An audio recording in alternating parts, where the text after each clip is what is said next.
Assalamualaikum teman-teman. Di sini kita akan bahas kembali inovasi untuk ekspansi industri pribumi. Di sini kita akan bahas beberapa pertanyaan yang masuk. Inti pertanyaannya seperti ini ya. Saya sudah berinvestasi di metaverse ya dalam bentuk properti meta gitu ya. Tapi sekarang aduh penjualan anjlok banget gitu kan, nggak tahu seperti apa, padahal saya melihat berbagai macam ceritanya gitu, Meta itu prospeknya bagus, akan menghasilkan market size di atas 1 triliun dolar gitu kan ibaratnya. Tapi kok kenyataannya malah buruk ya. Sebenarnya apa sih apa yang menjadi masalah industri digital seperti Meta ini dari kacamata inovasi tingkat tinggi, atau menurut Anda seperti apa? Kira-kira sebenarnya prospek yang paling bagus di masa depan gitu ya. Ya, bismillah jawabannya begini ya. Kita akan gunakan untuk menganalisis ini, kita akan gunakan rumus A vektor A. Seperti biasa ya, kita gunakan rumus A vektor A supaya lebih mudah dipahami mungkin ya. Yang pertama itu dari segi core product. Core product Meta ini sebenarnya secara hardware itu sangat tidak dimungkinkan untuk dikembangkan sesuai utopianya gitu. Maksudnya begini, sekarang Facebook itu mempunyai server taruhlah 70.000 lebih gitu ya.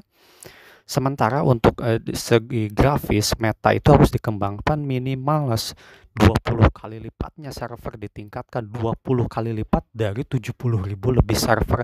Apa itu mungkin? Itu minimal loh, bisa jadi 100 kali lipatnya. Itu sangat tidak dimungkinkan ya, sebagaimana yang dikutip saya kutip dari pelajaran dari bisnis Harvard Business Review ya. Jadi sangat tidak dimungkinkan sebagaimana konsep autonomous car gitu. Infrastrukturnya itu sangat mustahil untuk dibangun gitu. Jadi secara core produknya aja, hardware-nya aja sudah tidak mendukung di masa depan. Yang kedua, dari segi hardware-nya lagi, dari segi prosesor itu teori atom Eropa ini salah. Sudah saya bedah lebih dari 10 buku teori atom Eropa ini salah kaprah, sehingga tidak dimungkinkan adanya kecerdasan buatan atau kecepatan prosesor lebih dari 8 GHz, atau tidak akan mungkin kecepatan prosesor itu atau kecerdasannya melebihi kecerdasan manusia. Itu poin yang perlu digarisbawahi ya, poin penting yang perlu digarisbawahi. Dari segi softwarenya oke lah, dari segi software ibaratnya tuh Facebook itu udah oke. Tapi untuk metanya sendiri, metaverse-nya sendiri, kalian bisa lihat itu grafisnya itu kayak game-game jadul gitu.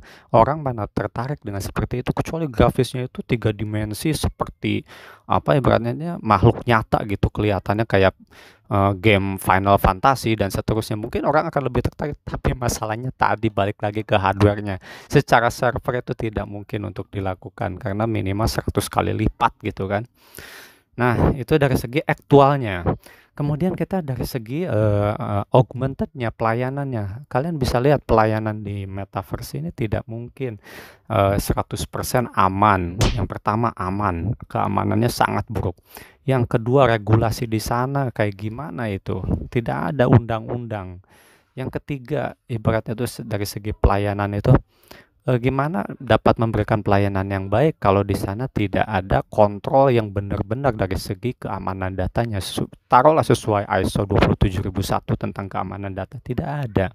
Jadi secara pelayanan pun ya mustahil akan baik. Yang ketiga, dari segi yang satu lagi, dari segi aktualnya atau brandnya, oke, dari segi brand memang Meta ini ya ibaratnya anak-anak perusahaan apa sih, software pendukungnya banyak, seperti maksudnya produk-produk pendukungnya banyak seperti alat virtual reality-nya, atau misalnya WhatsApp-nya, Instagram-nya, TikTok-nya, atau macam-macamnya, pendukungnya banyak gitu. Tapi kita tidak bisa mungkin ada satu cacat yang saya akan bongkar di sini, yaitu skor global Meta ini sangat buruk, lebih buruk dari skor global website penjual madu. Ini bayangkan, ini bisa jadi peluang bagi kalian yang berkancah di industri digital atau industri apa teknologi gitu untuk menghancurkan brand Meta gitu. Ini peluang besar bagi kalian untuk menghancurkan brand Meta dari segi skor globalnya gitu. Dan ini akan ini kan ibaratnya akan saya ajukan misalnya bagi pengusaha yang minat gitu, kita sama-sama hancurkan brand Meta ini supaya industri lokal bisa maju gitu. Nah, itu dari segi A vektor A ya, seperti itu. Ya, mungkin penjelasan lengkapnya bisa kalian ikuti di program inovasi tingkat tinggi Pancanomics ya. Atau bisa dilihat di pancanomics.com.